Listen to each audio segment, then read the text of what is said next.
All right, welcome to the 18th Job Service Training webinar.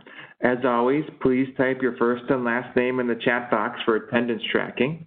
If you don't see the chat window, look for the buttons in the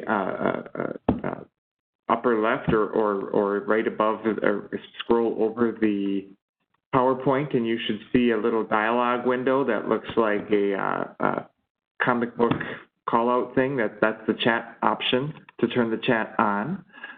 If anyone is ever having difficulty hearing these webinars, look for the audio options in the upper left corner. If you move your mouse over the PowerPoint, there's a little eye in the upper left corner that gives you some information about how to call in and other information.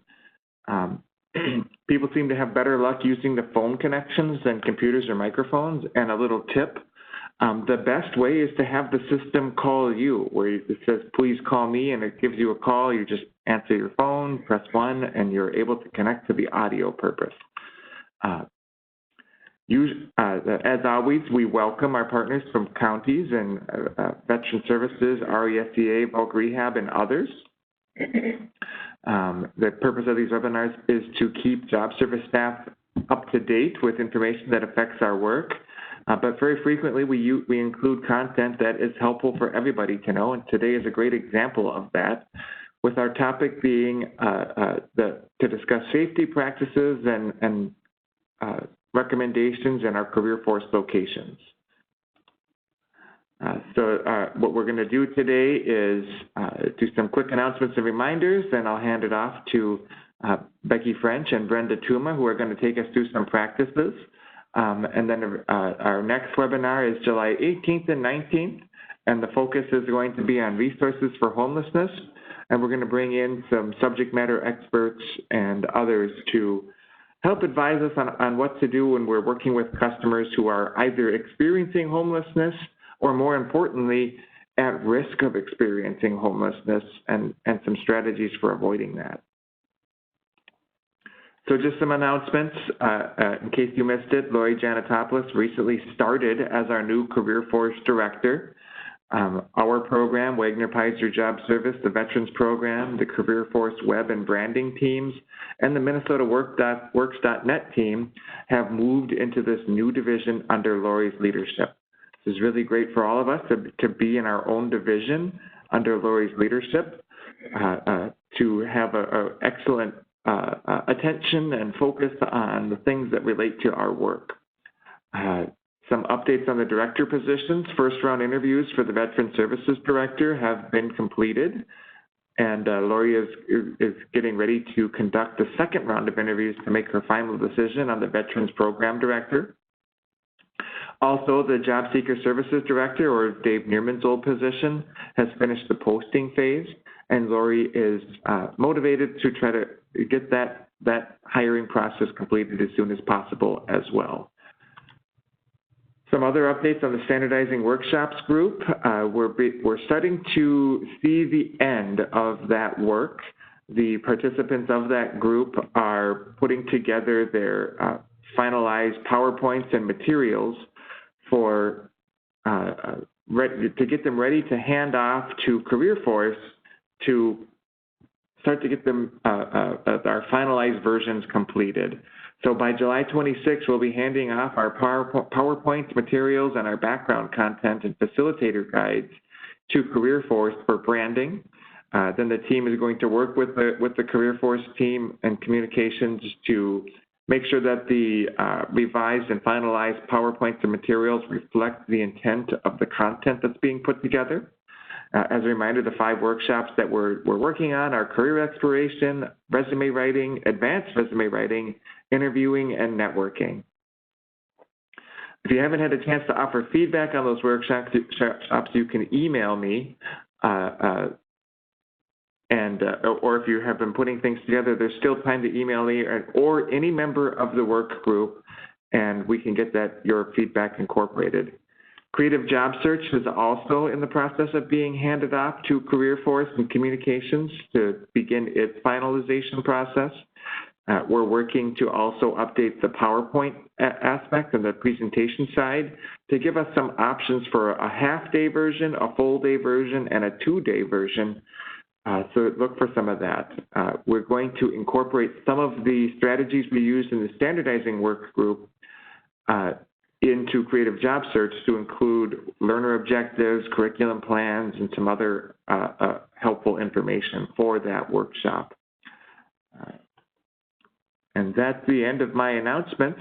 With that, I am going to turn it over to Becky and Brenda, and they are going to take us through the topic of safety practices and recommendations in our CareerForce locations. Thank you. Thanks, Mike.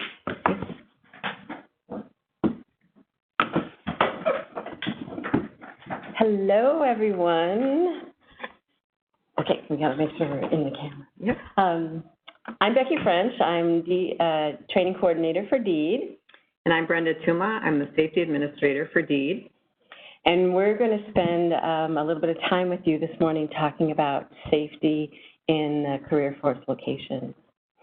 So when I was thinking about this, I thought, well, you know, there's some really simple tips that we could give. We can just start out with some really simple tips related to safety. So the things that I thought about were just really practical.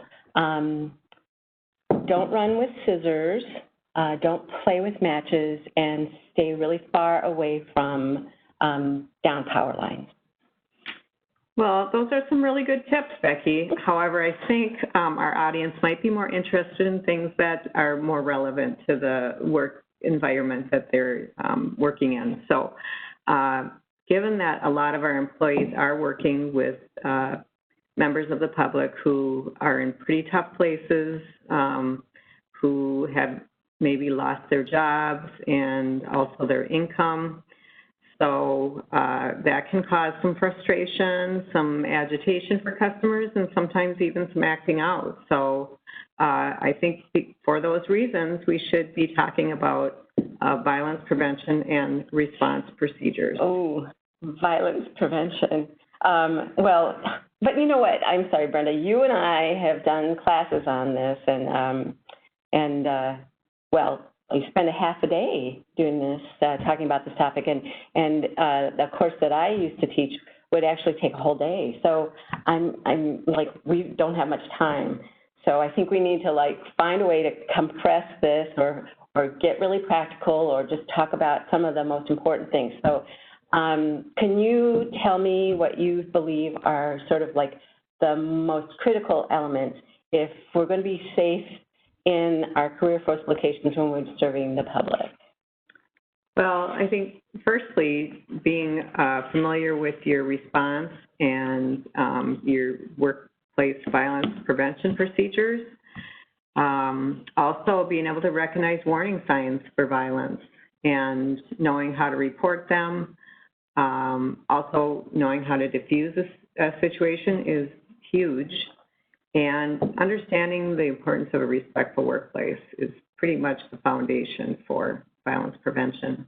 Okay, well, so let's dig in a little deeper on each of these items. So all right. So what do you mean you're talking about procedures? What kind of procedures are we talking about, and like what do people need to know and practice? Well, I'd say the one thing you want to know for sure is if you have a situation where a customer becomes agitated or a person, you would want to signal for help. So some locations have what we call panic buttons or duress buttons. Those are something you would push to call either internal help or law enforcement. Well, you should see what she's doing right now. There's a table here, and she's like pressing underneath. So they're actual buttons, and they're like under the table or something? Typically they're under the table, but the idea is to keep them hidden because you want to be discreet when you're notifying others. If it's obvious that you're calling for help, that can tend to make that person escalate. Oh, wow. Well, what if you don't? Does every location have one of these buttons? No. The ones that do have them are typically in the resource room or the front desk. There's also a lot of locations that have pendants, which is a button that you can push with a pendant that hangs around your neck. And But if there's not locations that have those, there are other things that you can do. Yeah, so like what do you do if you don't have one? How do you get people to help you? One idea is to have a method, a way of alerting using code words where you could let the person that you're dealing with know that you need to make a call that's not, calling in regards to them giving trouble, but you need to look for some information that you can get from somewhere else. Yeah, so like, else. if I want to help you, let me call and see if we've got the form or if we have your file or something like that. So it seems like you're not calling to get help, you're calling to help them. That's correct. Okay. Yeah. And so you have to have that figured out ahead of time. You have to have everybody aware of those procedures, and you also want to practice that. Yeah, so like the procedures would be bringing people forward to help out, bringing people to you to help out, or certain signals maybe to call. Depending on the situation, sometimes it may be other people coming in to help diffuse, because sometimes if you hand it off, they see the other person is the person, kind of good cop, bad cop, here comes the good cop. The other thing is that person can come in and evaluate, do I need to call 911? Okay. So, yeah. All right. Well, okay. So let's, we've got some procedure stuff going on here, but what else do we need to know? What if this is somebody that's starting really already to act out in some kind of violent way? What are some of the first things that you need to be aware of or practice or think about in advance? So, if you feel that person is, it's a very serious immediate threat, or if the person is already acting out, you want to escape as quickly as possible. And so knowing where all your exits are is really important. Oh, so I know my exit for on a fire drill. I know I should go there, down the stairs and outside. So just keeping that path in mind, is that a good idea? You want to have lots of alternate options, because in an active shooter situation or somebody becoming violent, you don't know where that threat is. So they could be in the path of your usual exit. So you want to be familiar not only in the area that you're typically in, but if you're going to be in other areas, because you never know where you're going to be in the building when things happen, to give yourself as many options to act quickly to protect yourself. So what should I do, though, once if I exit because there's somebody with a weapon, what should I do after I get outside? Should I just, wait for law enforcement? I don't know. Well, where would you go during a fire? Well, that's what I would think. That's what I thought. I would exit, and then I'd go to the place where we have what we call our congregation area, because we practice our fire drills. I think I would go there because I'd want to know if my colleagues would all go there and make sure we're all safe. So a place that you would be all gathering and close to the building would, in a sense, put you at greater risk, just kind of like a sitting duck. So the best thing to do actually is to just run as far away and as quickly as you can, kind of hiding behind things as you're getting away from the location. Okay.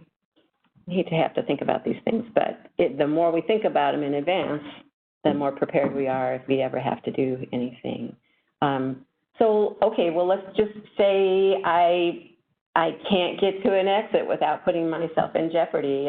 What should I do if there's someone with a weapon in our work environment? I just want to go back. I just have one more thing to say about when you leave the building. There are sometimes alternate locations where you could meet further away from the building. That would be okay to use during an active shooter event, but you would want to make sure that it's not a situation where it's an employee that's the active shooter, because they would know where that location is and would go there or could set up a bomb. And so you want to keep that in mind. But, the most important thing you should be aware of is that we do have a notification system, and that you should make sure that you have as much of your contact information as a part of that notification system, and you do that by going into employee self-serve. So your personal cell phones, your personal email, your work cell phone email, so that there can be multiple ways to get a hold of you. And if you have to leave quickly during an event, you should try to grab your cell phone if it's readily accessible and tuck it away so that there's it's not mistaken for a weapon, that you're the person with a weapon. But even if you don't have a cell phone with you, as soon as you get away in a safe place, if you can go somewhere to call in to an emergency notification number to get some instruction about where you go, because typically you want to be able to gather together after the threat has been over. Yeah, I was thinking about that. Once I'm out there, how do I know when I can come back, or should I come back, or what should I do? Yeah. Yeah. But I do know that I've had, a call on my cell phone because my phone number was in notification system. It wasn't about an active shooter situation. It was about a power outage. But having that information, I knew before I was coming into work that I should delay coming into work because of that power outage. Yeah. So get that information into the system. Really good. Okay, so let's go back to, what if I can't get to an exit? Tell me what I should do. Well, you should find a place to hide away. So the best places to go are rooms that have doors that can easily lock from the inside, and that if there are windows, that there's a way. See, we have a little demonstration. Someone that's demonstrating behind us here. So that's an easily lockable door. We also have a window in this room, so we could close the blinds. So a room where you can close blinds, or if there are not blinds that can be closed, find an area in the room that you can kind of hide from the view of the windows. Oh, okay. So the point of the window blinds covering is so there's no light coming in, or? Well, so that you're out of view, okay. Basically, so the threat can't, see in and see your location. Okay. So that's the best option. Oh, yay.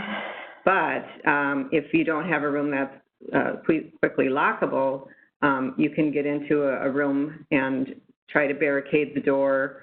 There are options like for doors that open in, you can use a door stop to keep it from them from being able to open in.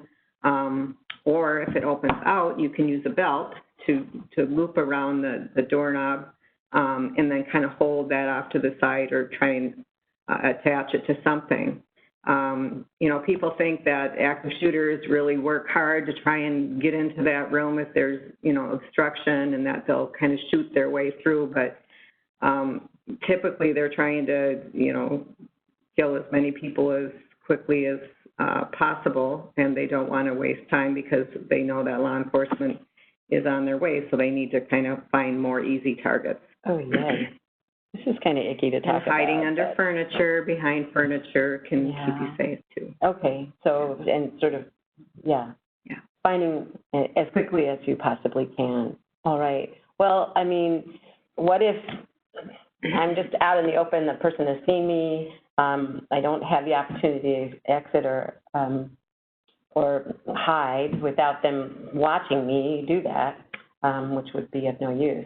Well, if this is a situation where they're not looking for something from you, you need to commit to fight. So often, we have historically, it used to be where you surrender and you do whatever they say.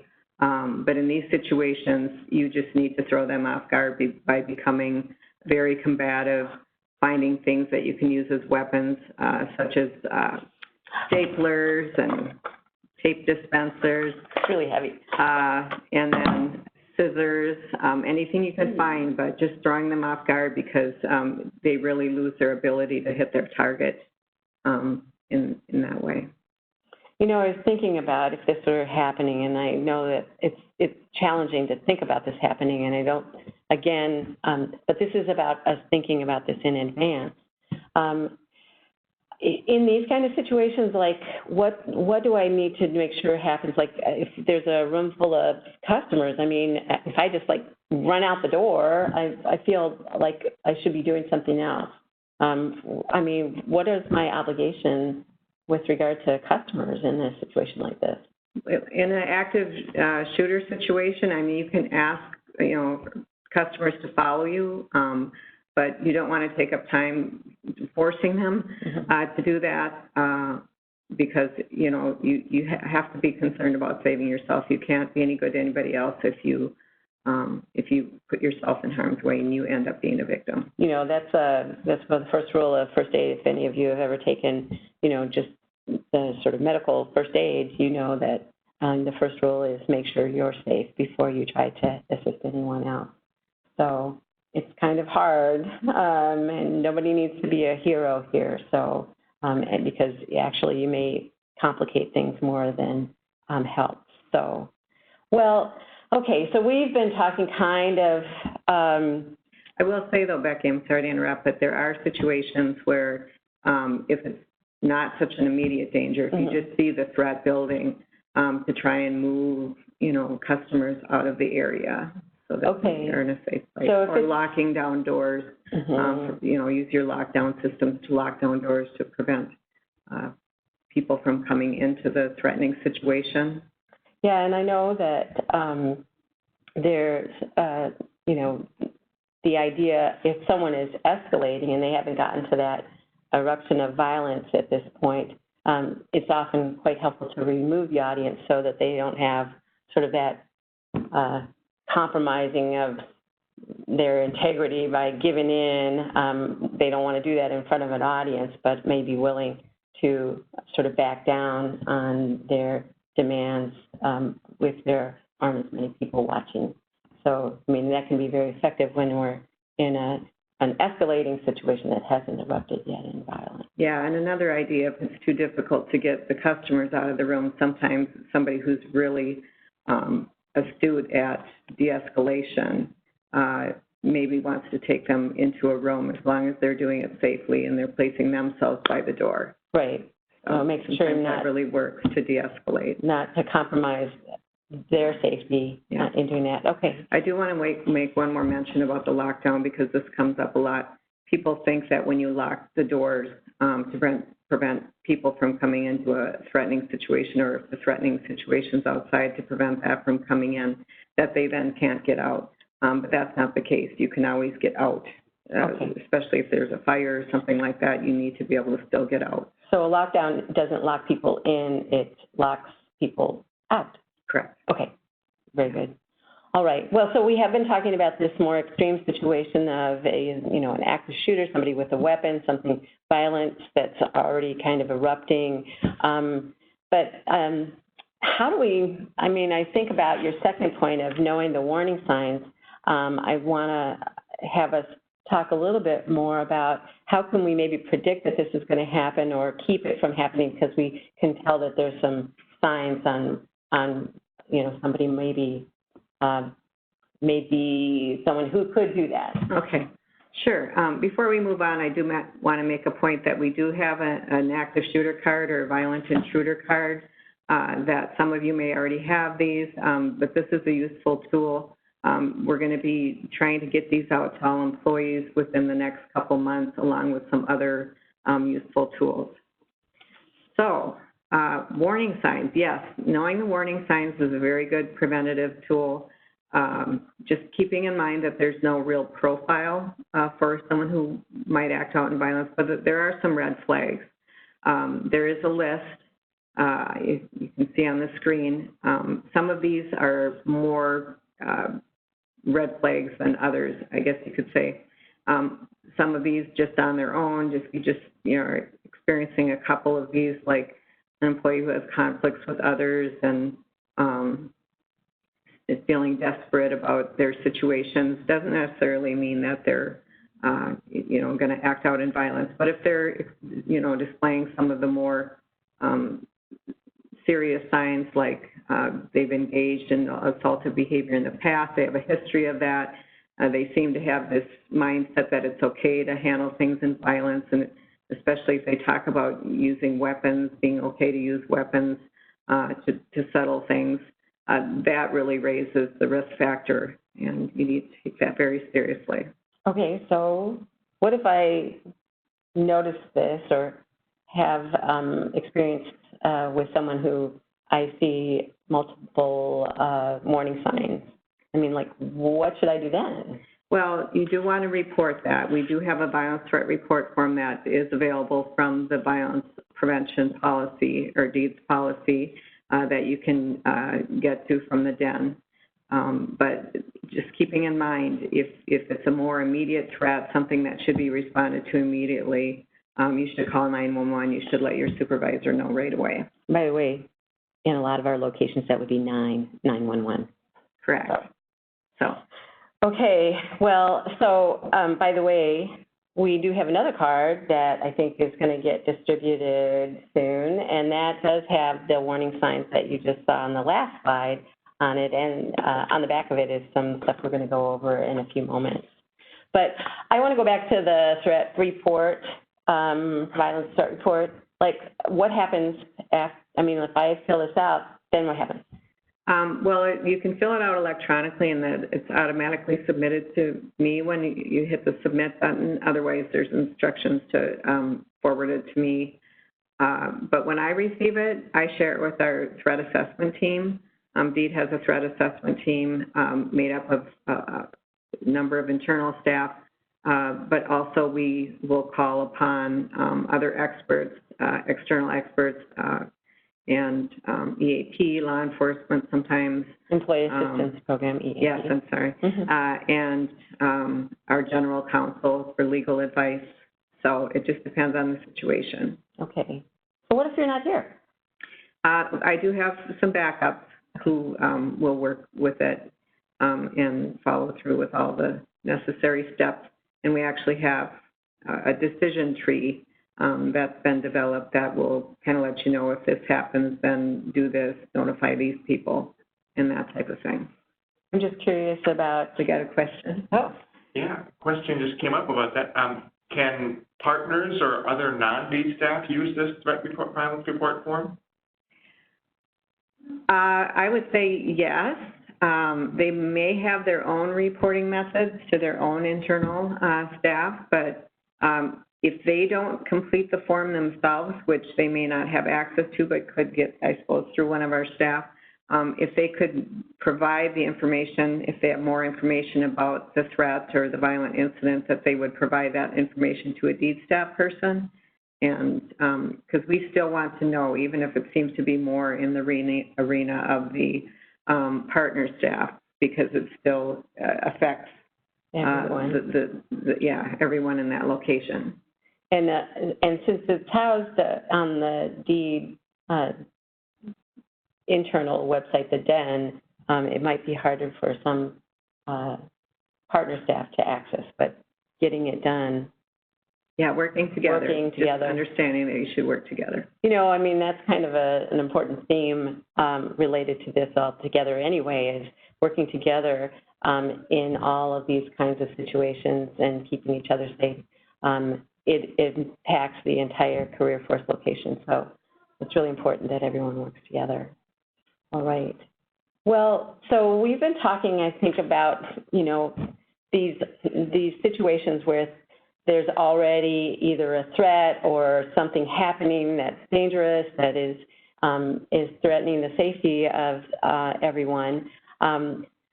I'm kind of looking for ways to, like, hope that we don't even get to that place. Though we really want to be emphatic about how important it is for you to think about this stuff in advance and be prepared, practice what you can practice in order to keep everybody safe.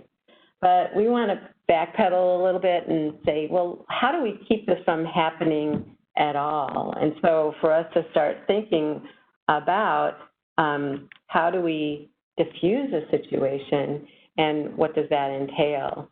So this really is about prevention and us thinking about ways to keep people from escalating. Certainly in some like active shooter situations where there's no warning ahead of time. You don't even have a clue that will happen. Those things can happen. They're rare, but they can happen, and we have to be prepared for them.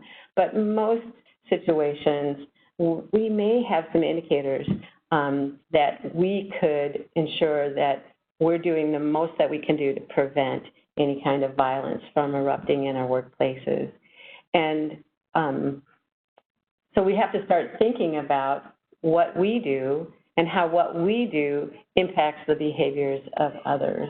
And even if someone's coming into our work environments really hyped up, our responses can actually mitigate any escalation or help to de-escalate someone, or if it's inappropriate, can help to escalate someone, and how that is an integrated, our behaviors are integrated in that way. Can you give some examples of that? Well, sure.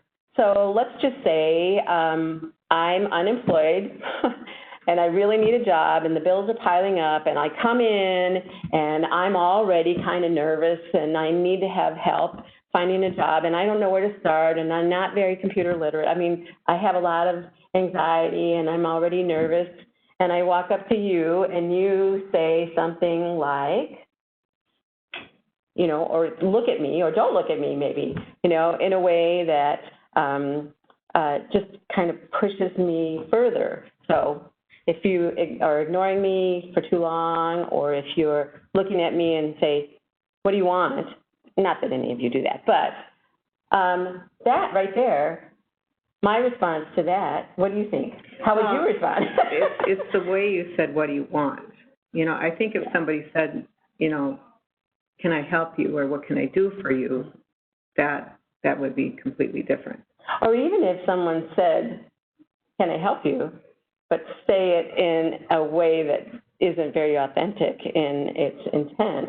And I think many of us have experienced that before, where maybe there's a very well scripted customer service line that we're given, but in fact, it's delivered in a way that doesn't feel like there's any authenticity or integrity or interest in helping, like, how can I help you?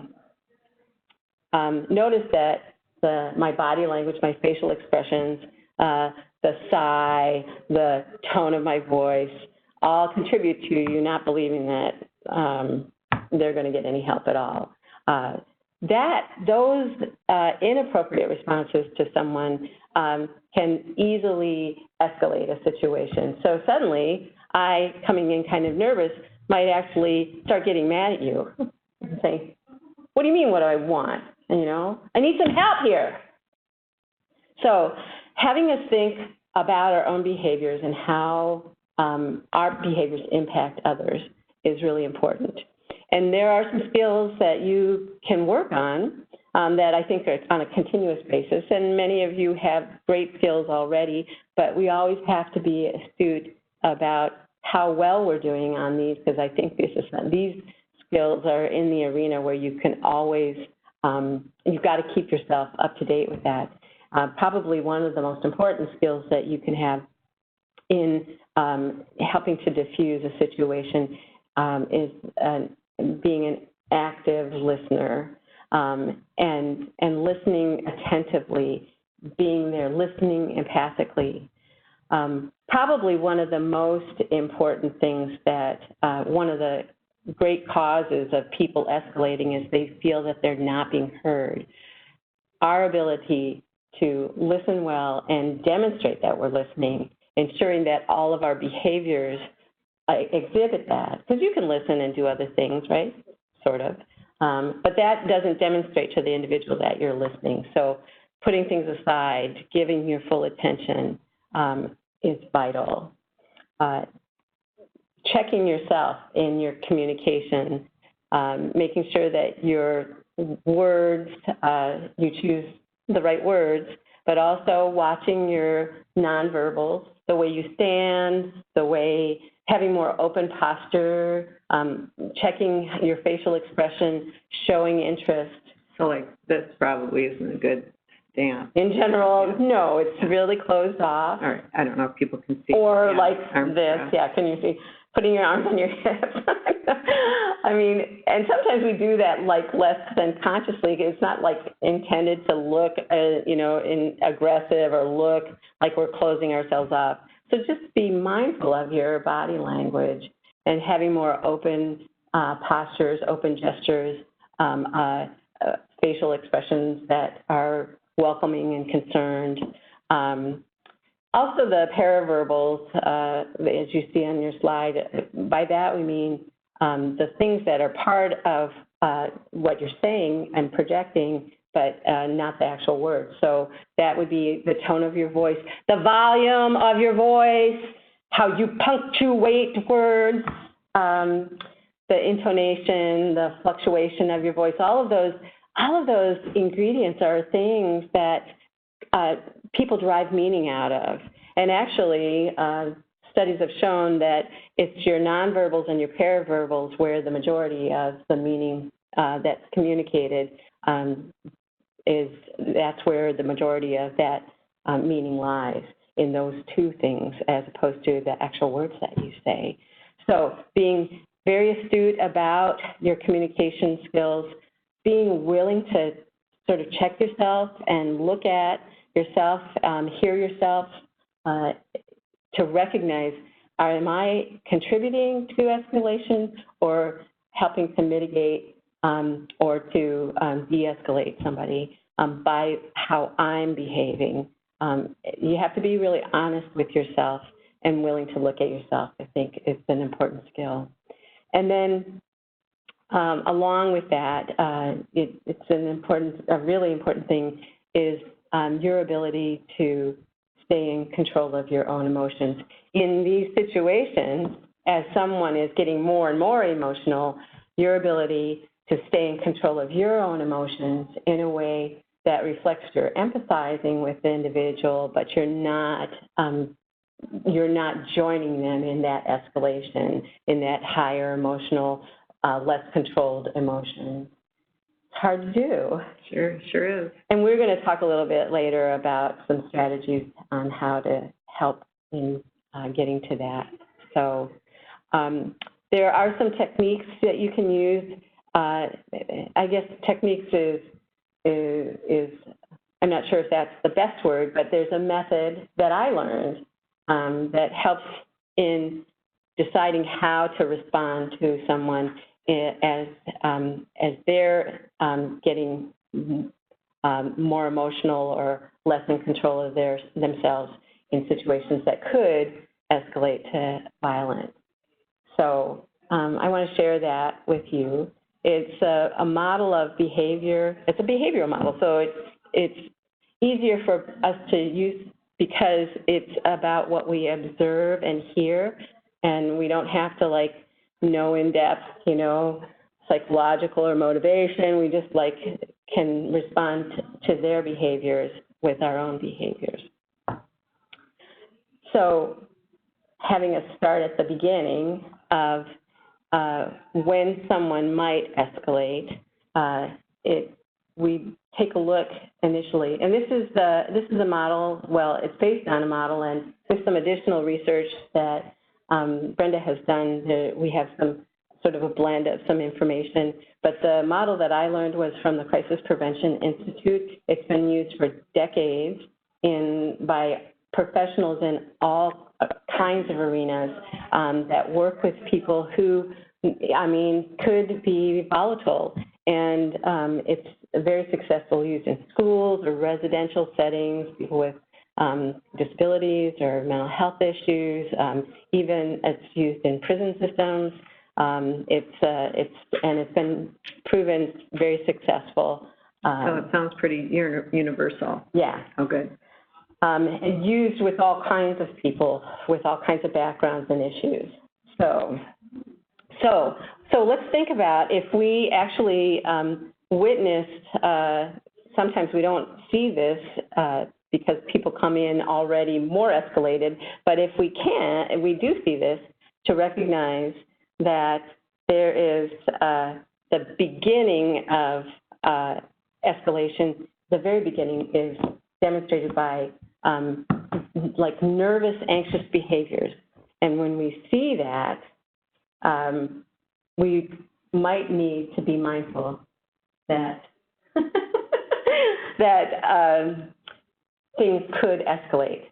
So with that, we need to make sure that we are paying attention. So some of those behaviors, like think, what are some of the behaviors that you notice when someone's getting sort of agitated? Okay. Someone's pacing back there, or like nervous, or looking at your watch, fidgeting, scratching your head. Thank you for the demo, Mike. So to recognize that sort of nervous, agitated behavior, wringing your hands, sighing, those kinds of things, that, probably the majority of people that come into our CareerForce locations probably exhibit some of that already, because often they're in hard places in their lives where they're worried about their jobs, they're worried about careers, they're worried about not having an income, or whether they're getting unemployment or insurance or not. So those things, to recognize this is the time when you really need to start paying close attention, and more than normal, because this is the beginning phases of escalation. So what should we do? Yeah, what should we do? Well, I think it comes really natural to a lot of people, our responses to that, is be caring and start paying attention to that person. Show them empathy and show them that you're there to help. And think about what that looks like. If you're trying to exhibit to someone that you're concerned, you want to help, let me help you. Those open postures, that concerned face, that can say, here, I'm here, what can I do for you? Checking your voice and making sure that you're exhibiting the right intensity, showing that you're wanting to help. It is a time, too. I think about how you might be experiencing that person. It's a time when you want to refrain from judging if they're, disheveled, or they're, there's something about them that, is irritating. You have to put that stuff aside and approach them in a non-judgmental way, making sure that you are open and caring. That makes sense. What happens if that doesn't work? You've done everything you can, and well, yeah. How many of you have had that experience where you're approaching them, you're trying to be helpful, and things don't go well? They start getting more irritated, and they start talking louder, and they start being a little bit more belligerent and being insistent, not listening to you. What do you do? You walk away. No. Well, certainly if you think that you can't handle that, it might be a good idea, actually, to walk away, to bring someone else in. But make sure you have someone else ready to attend to this. But as this situation escalates, and hopefully that phase one thing works, you just show your caring and concern. And I will say, if someone's experiencing that sort of normal fidgety, and yet you've got a lot of stuff to do, you have your own stressors, and there's a bunch of people that you're supposed to be helping, you have to really monitor yourself really well, because it's so easy for you to fall into having really similar nervous behaviors because you're stressed out because there's too many people, or there's stuff to do, or time for lunch and nobody's backing you up, or whatever it is. This is the time in that phase one for you to just start paying very close attention to that individual. So how do we do phase two? Okay, well, so phase two is a little bit less intuitive because you have to shift gears a little bit. You need to then start becoming more directive in your approach to this person. Does that mean you're less supportive? No, actually, all the behaviors, the responses that were listed on the phase one slide, about being empathic, active listening, not judging. Those are all things that having open posture, watching your tone, all that stuff, all those things are things that would still apply. Okay. But now you become more directive. And in that, we mean that you need to start giving very specific, clear, simple limits to the individual's behavior and articulating them in as clear choices that are available to them and allowing them time to choose. It's also really good to provide them with the positive choice and the consequences of that choice first. So what if they make a bad choice and their behavior doesn't improve? Okay, well, let me just say, let's give an example, though, of how to give them choices. Because I think a lot of times as people start getting more belligerent, then we start kind of digging in our heels and thinking, you know what, you've got to stop that. There is no choice. You just got to stop behaving in this way.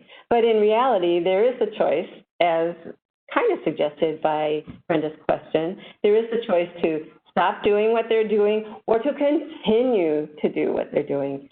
So, so what's the consequence if they continue to do what they do?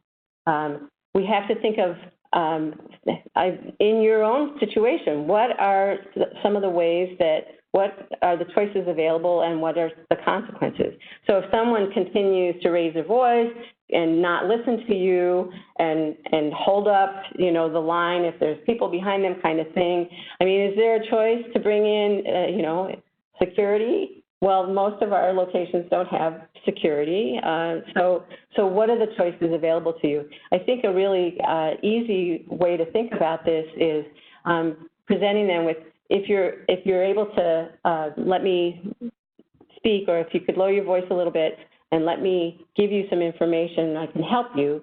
The other choice is, but if you don't, I'm not going to be able to help you. So being able to show people what choices they have and what the consequences of those choices are. And sometimes it's as simple as, if you do what I'm asking, you'll get help. If you don't, you won't get help.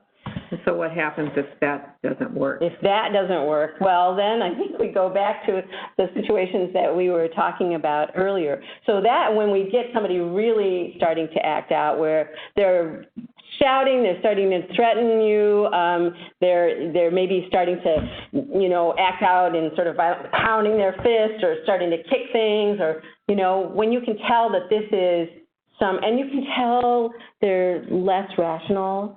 You can see you're not communicating, you're trying, and then we go back to where we were at the beginning of this program and talking about, how do you signal for help? How do you engage a team? How do you, what's the plan? What's the procedure you have in place? What have you practiced before? What have you talked about before? What have you thought about before? And recognize that we go to those procedures now. So let's talk about situations where you're in a room with somebody alone, say you have an interview with a client. How do you handle situations like that to keep yourself safe?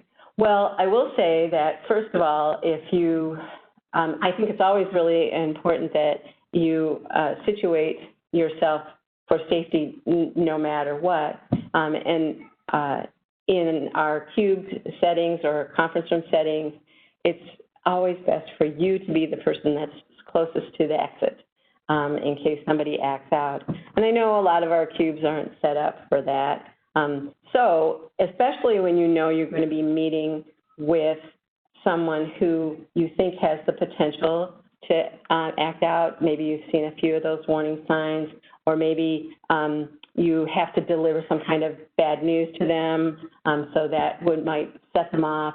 In those situations, I think it's a really good idea to use a team approach by making sure that you either ask a colleague to join you and do a little conference space or something, or a corner of a room where you can be meeting with this person, again, watching that you're near the exit. But sometimes that's not, you don't have enough staff to do that, but making sure that your colleague, I'd say, hey, Brenda, I'm going to be meeting with this person. she's a little bit volatile or has that potential, or I've got really bad news for her. And could you just kind of keep your ears and eyes open on this, and because I'm a little bit worried about her behavior, so that if and something comes up, she'll then be there as a team member in response to that. So what if you aren't expecting this person to act out and you haven't arranged for that ahead of time, and you're by yourself and you're on the other side, the person is closer to the door? Are there any things you can do to? I think we're sort of coming back to like the things that you talked about earlier, like having some kind of excuse to leave the area, to say, you know what, in order for me to really help you, I'm going to need to go get this file, or you know what, I think I have a colleague who knows more about this that can give you more information, or my boss can, so that you have a way to leave, and if you need to call for, assistance beyond just someone coming back with you, like you can use strategies like that. So this technique, or these different phases, is there anything that makes it difficult for yeah, I mean, okay. To basically employ these or put these into effect? I'm just wondering, it's easy for us to like list out the appropriate responses, but it's in writing, it's easy to say it, it's easy to read it, but in reality, in practice, it's really hard to do. It's really hard to do. You have to really work on it, and there's so many barriers. So I want to ask you about, what do you think are some of the barriers for us being able to actually do what we've just talked about? Well, I'm fairly aware of the barriers.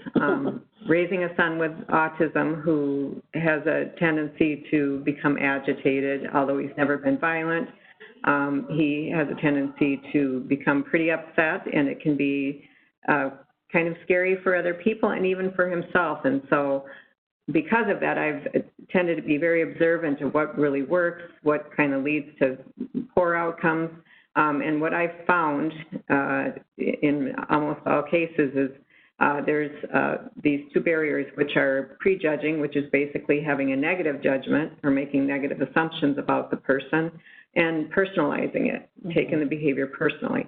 And the reason why I know this is usually going on is certain things that are said, such as, well, he's an adult and he's intelligent, he shouldn't be acting this way, or he's being very disrespectful, not understanding that the behavior actually isn't disrespectful. It's some things that different that are going on. So this makes it very difficult to do de-escalation because it causes defensiveness. And it's almost impossible to de-escalate if you're feeling defensive. Yeah, I mean, defensive, that's on that acting out side of the model, if you're behaving in the same way that individual is. And I know there's sometimes you can take it really personally, because sometimes the way that people act out is actually, make negative comments about you. Well, you're so stupid, and you're so, that's part of their acting out, and their being defensive, their behavior can prompt a lot of that. Yep. So okay, well, what do we do about that? How do we overcome those barriers, or what do we need to be mindful of? Well, it's the best thing you can do is be aware of your triggers. I have triggers, and I think triggers a lot of people share. If I have a feeling of powerlessness, a lot of times you want to feel in control of the situation, but actually have greater control in our influence and not in our control. We have more power, I should say, when we are able to keep our own emotions in check and be empathic and calm in our demeanor. Loss of dignity is another thing, because, that's very powerful because it has to do with social emotions. So that's where personalizing comes in. And then reminders of past traumatic events, or maybe that person reminds you of somebody who you've had negative experiences with. But being aware of your triggers and thinking about those things that you can do during that situation when you're being triggered. Something as simply as just slowing down your breathing from your diaphragm. It helps engage the thinking part of your brain rather than the fight or flight part of your brain. which makes you act less rational and then will provoke more irrational behavior and agitated behavior from the other person. Wow. That's an easy technique, and it's very effective, but you have to, be mindful enough to engage it. Yeah. So what are some of the other things that you can do then to ensure that you're able to keep yourself emotionally controlled? Just being very empathic, being curious about that other person, valuing every relationship, and thinking about those contributing factors that you talked about. People may have gone through some really traumatic, situations in their life, may be suffering from PTSD. So having somebody with an empathetic ear and listening empathetically can be a huge outlet for their grief and really help to calm their agitation. Well, though, I get it, and I think I'm a pretty empathic person, and I try to relate to people, but I will say that there's sometimes when people are acting out that I, sometimes think it's just a strategy that they're using in order to get their way, and I really sometimes just regret. I don't want to give in. I feel like I'm rewarding them if I give them what they want because they're the person who's stomped their feet and had a little hissy fit. And sometimes I feel like that's so unfair. Yeah, and that's understandable, but just keep in mind, you just want to have the best outcome for that situation. That doesn't mean that there won't still need to be some consequences for that person. That can come later. Okay. Okay? Okay, well, that's hard to do, but let's work on that. It's all about safety because do that empathic thing. But in the end, I think we need to sort of come around to what's at the root of how we prevent acting out and violent behavior in the workplace. Creating a respectful work environment. I think a lot of times people get the idea that they need to feel respect for a person, that they need to, other person needs to earn their respect, but really it should be more about a choice. When you choose to show respect for another person, even though they haven't treated you very respectfully, it's more likely that's going to be reciprocated, and that's going to help you have better outcomes. It's going to, you'll find that the feelings will follow, and you can have a greater impact that way. You'll be more sincere and positive in your communications. One of the most important things we can do is accept and embrace differences. Because if you have an environment where just because you're not feeling comfortable with a person because of their differences and they become, excluded from things and feeling isolated, that can have a pretty huge impact on your work environment and the possibility of violence and things like that happening. Yeah, and so thinking about this in terms of our customers and how important it is that they feel respected, but this also extends out to the people that we work with and how having us think more about our general work environment, irrelevant of the customer base, so how do we interact with each other, and how do we ensure that we have a safe work environment may well be rooted in this whole respectful treatment of each other as well? Well, employers and employees have responsibilities to keep the environment safe and to be aware of these different signs of behaviors that could create problems. And so especially being, able to recognize covert behaviors, it's so easy to, see the overt things where people are acting out, and but it's those things where people are being covert and maybe spreading rumors to damage someone's reputation or taking credit for their work, or just being deceptive in that can be very damaging, but it's still very important to address those behaviors. And employers need to make sure they're screening people when they hire them and they're supervising them properly and they're not retaining employees that should, not continue in the work environment. And then employees, you should be familiar with the violence threat, or not the violence threat report form, but the respectful workplace policy that's available from the violence prevention policy from the DEN, and it gives steps for what you would do to handle conflict in the work environment. And then, of course, reporting things, even if it's not happening to you, if you see things that are wrong happening to other people, because sometimes that person who is the target of something is afraid to come forward.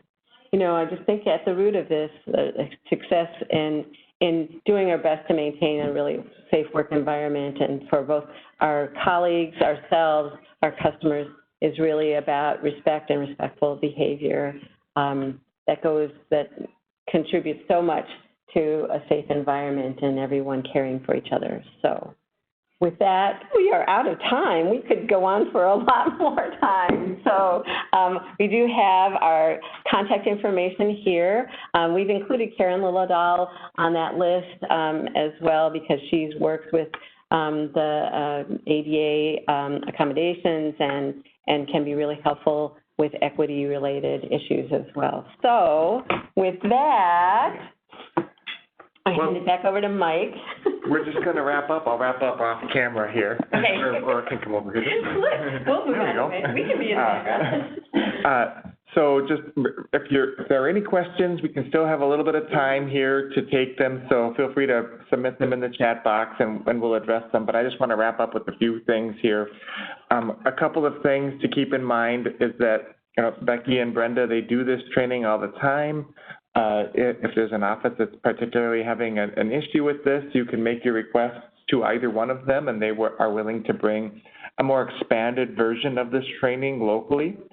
So keep that in mind, be in communication with your management and supervisors about what you feel your needs are.